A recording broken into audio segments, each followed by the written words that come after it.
Panginoon, muli namin tinataas ang aming mga tinig. Kami po ay nagpapasalamat sa inyong patuloy na pag-ingat sa amin. Sa buong maghapon, Panginoon, ang aming pong mga gawain. Kasama po namin, Panginoon, ang aming mga kaibigan na narito ngayon. Bagamat iba-iba po ang aming mga gawain sa buong maghapon ito.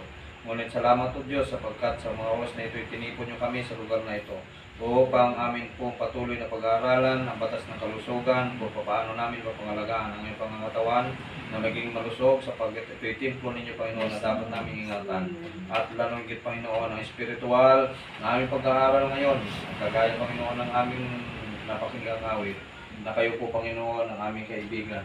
Kayo ang aming sandigan, kayo ang aming karunungan, at higit sa lahat, Panginoon, kayo ang Diyos na magbibigay sa amin ng buhay na walang hanggan. O Diyos, sa mga oras na ito, alam namin, Panginoon, sa sanlibutan ito, hindi kami exempted sa mga karamdaman. Hindi kami exempted, Panginoon, sa kahirapan. At ganun din, Panginoon, sa kamatayan. Ngunit salamat sa inyong bugtong na anak na inyong pinangako na siya pong nagtubos ng amin pong mga kasalanan sa krus ng Kalbaryo.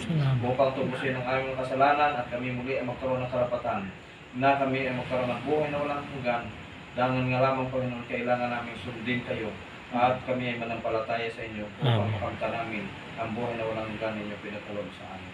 Kaya amin po dinatalangin, Panginoon, kagayang awit na ay napakinggan na papasukin po namin, Panginoon, kayo sa aming mga puso, tanggapin namin kayo upang kung kayo ay mahayag sa lupang ito, Panginoon, walang maiwan sa amin.